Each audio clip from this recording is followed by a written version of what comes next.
Existen en el mundo regiones que tienen significados geopolíticos particulares, es decir, cuya posición geográfica implica una coincidencia de factores políticos y económicos sobre ese territorio, una confluencia de factores de poder que hacen de esas áreas pequeñas, en el caso que nos ocupa, áreas de enorme importancia. Hay áreas geopolíticas de mucha importancia por otras razones diferentes, ¿verdad? Por su, digamos, disposición de enormes recursos naturales, por albergar enormes masas de población, por constituir, digamos, un río que puede ser una vía de comunicación enormemente importante y de producción económica. Pero en el caso que nos ocupa, que es el caso de Costa Rica y de Centroamérica, estamos hablando de un tipo de región geopolítica, de área pequeña relativamente, pero que por razones de su ubicación más o menos en medio de masas continentales enormemente importantes y o de masas oceánicas enormemente importantes, son áreas que pese a su pequeñez cargan con un significado geográfico y político de primerísima importancia. ¿Sabías que nuestra Centroamérica es parte de estas regiones con características particulares? Y es que desde nuestro génesis geológico y el desarrollo histórico hemos impactado no solo nuestra región, sino también el mundo. Pero esto lo evidencia la geología y la historia. Hace 3 millones de años emergieron Nicaragua, Panamá y Costa Rica, creando un puente que estimuló la circulación de especies vegetales y animales entre las dos masas continentales, así como la especie humana que posteriormente transitó por el istmo, contribuyendo a incrementar la diversidad biológica. Al surgir esta región, se interrumpe la fusión entre las corrientes marinas templadas del Pacífico que calentaban las corrientes frías del Atlántico Sur que subían hacia el norte. Al no llegar las aguas tibias al océano Ártico, se congela el Polo Norte. Mientras el Polo Norte se congelaba, las grandes selvas tropicales de África sufrían un abrupto cambio climático, el cual las transformó en las actuales sabanas. En estas habitaban nuestros ancestros Australopithecus afarensis, quienes se vieron obligados a andar en dos pies para defenderse de nuevos depredadores y alimentarse de carroña, lo que estimuló el crecimiento de su cerebro. De la evidencia geológica pasamos a la evidencia histórica, donde desde el siglo XIX se afirmó en Europa que quien controlase Centroamérica y el Caribe tendría dominio sobre las dos masas continentales, lo que propició el conflicto por este territorio entre las entonces potencias coloniales. Posteriormente, con la inauguración del tránsito por parte de Panamá y Nicaragua entre los océanos, adquirimos una gran relevancia geopolítica y geocomercial. Con esta visión, más allá de los estereotipos de pequeños países bananeros, nos sumergimos en la verdadera historia de la defensa de nuestras repúblicas. En el siglo XIX, Estados Unidos se expande a costa de más de la mitad del territorio mexicano, a base de la doctrina Monroe sobre el destino manifiesto América para los americanos. Ante esta situación, Molina, el entonces embajador de Costa Rica en Estados Unidos, alertó al presidente Juan Rafael Mora Porras, quien procede a solicitar protectorado a Inglaterra, entonces la potencia dominante. Inglaterra no acogió la solicitud, pero sí se preocupó por la expansión norteamericana en tierras estratégicas. Por ende, promovió el Tratado Clayton-Balfour de 1850, por el cual Gran Bretaña y los Estados Unidos se comprometían a no tomar colonias en nuestra región. William Walker, como iniciativa privada más allá del gobierno norteamericano, creó y promovió el movimiento filibustero para tomar el control de Centroamérica y contribuir a las fuerzas esclavistas del sur de los Estados Unidos. Una vez que se estableció en Nicaragua, quitó la concesión de tránsito a Cornelius Vanderbilt, logrando tener una ventaja operacional en nuestra región.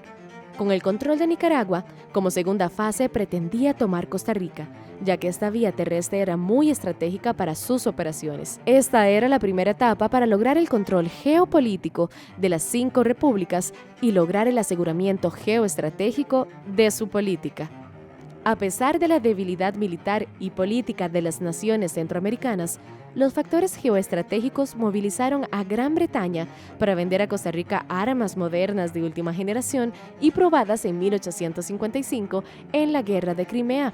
Además, Cornelius Vanderbilt, molesto por la expropiación de la concesión y sus vapores, también ayudó a Costa Rica y a las fuerzas centroamericanas a cortar el apoyo logístico, estratégico y táctico de las operaciones militares que comandaba Walker. Nuestros aliados actuaron para no perder sus ventajas en nuestra región. Posteriormente, nosotros hemos vivido, digamos, en un mundo tensionado, posteriormente, sobre todo a principios del siglo XX, un pequeño mundo centroamericano muy tensionado por la confluencia aquí de elementos de poder importantes. Recordemos que la República de Panamá no existía. Es decir, nuestra frontera sur era con Colombia. Nosotros llegábamos, para hablar en sentido figurado, por supuesto, a Paso Canoas, que no existía, y ahí lo que encontrábamos era Colombia. Y de repente, la necesidad urgente de crear el canal y la resistencia de Colombia a ceder la tierra a los Estados Unidos provocó una guerra aquí en nuestra frontera sur. Una guerra rapidísima entre Colombia y Estados Unidos. Los Estados Unidos básicamente tomaron posesión del territorio panameño que les interesaba y declararon una república independiente en Panamá para poder construir el canal según su mejor y sabia voluntad. Con eso empezó el siglo XX para Costa Rica y para Centroamérica, con la separación, amputación de una provincia colombiana con el propósito de crear el Canal de Panamá, que fue durante 80 años territorio de los Estados Unidos, era territorio de los Estados Unidos, no era una colonia, no era una posesión, era territorio estadounidense, toda la franja de tierra a lo largo del canal. Por ejemplo, todos los eventos que condujeron a la dictadura de los Tinoco en Costa Rica y la guerra contra los Tinoco en Costa Rica, contra la dictadura de los Tinoco, estaba directamente ligada a esa importancia para los Estados Unidos del canal y de la región del Istmo, ¿verdad? Ustedes saben que hubo todo un tema que tenía que ver con la exploración de petróleo en Costa Rica, el soborno a las autoridades costarricenses, la negativa del presidente Alfredo González Flores a acceder a esos contratos petroleros que querían sacar de él, la amenaza de los Estados Unidos de invadir Costa Rica si los Tinoco no se iban del poder cuando los Tinoco eran dictadores, la presencia de barcos norteamericanos en Limón y un poquito más lejos de la costa en Punta Arenas, en el Pacífico, con la amenaza de invadir si los Tinoco no se iban del poder. La guerra de Coto, 2 años después de la caída de los Tinoco, que tenía como propósito de fondo el tema del control de ese territorio fronterizo entre Costa Rica y Panamá por el tema del petróleo de nuevo, ¿verdad? Es decir, desde aquel momento que los Estados Unidos se hicieron valer como potencia hegemónica, como potencia imperial, construyeron el Canal de Panamá y prácticamente convirtieron a Cuba en su dependencia después de la guerra de independencia cubana de 1898-1900. A partir de ese momento, la presencia de los Estados Unidos en la región fue absolutamente determinante. Presencia asignada por ese peso geopolítico de nuestra región. Seguidamente y a grandes rasgos, en la segunda mitad del siglo, a raíz de las revoluciones agrarias y las guerrillas apoyadas por Cuba y el bloque soviético, Estados Unidos busca intervenir militarmente a través de Costa Rica, un país sin ejército, en medio de los conflictos armados y tradicionalmente amigo de esta nación. Sin embargo, Esta maniobra, que nos hubiera involucrado en una guerra, fue impedida por las alianzas promovidas desde la región, gestadas a nivel internacional por demócratas norteamericanos, socialdemócratas europeos y comunistas de la perestroika. En este proceso jugaron un papel activo Manuel Mora Valverde y José Figueres Ferrer, culminando por el Plan de Paz, impulsado por el entonces presidente de Costa Rica, Óscar Arias, y los otros mandatarios centroamericanos.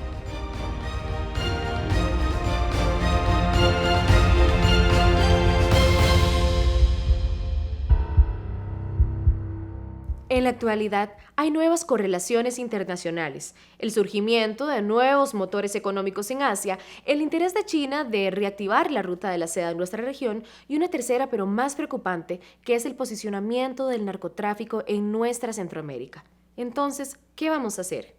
Es imperante que tanto Costa Rica como toda la región centroamericana entendamos que si desde nuestro génesis geológico hemos impactado al mundo, hoy tenemos la capacidad de intervenir oportunamente nuestra región. Eso sí, se requiere de una visión geoestratégica, innovadora e incluyente, que proteja, invierta en nuestras propias características medioambientales, culturales, económicas y jurídicas, que con diplomacia mantenga las relaciones internacionales tradicionales, históricas, pero que con osadía se abra el mundo hacia la globalización. Y recordemos que si tenemos esta posición geopolítica y la usamos de una manera inocente, como el que sale a la calle con el cordón de oro, con un diamante, nos van a degollar. Pero si nosotros utilizamos la posición geopolítica nuestra con sabiduría, con astucia, como lo hace Suiza, como lo hace Singapur, como lo hace Corea, como lo hizo Holanda, Bélgica, si nosotros utilizamos ese recurso que necesariamente las ideas, la carga y los capitales del mundo entero tienen que pasar por aquí, porque es por aquí, no hay otra parte por donde puedan pasar, vamos a ser el país que nosotros podemos ser y que merecemos ser, sin lugar a dudas.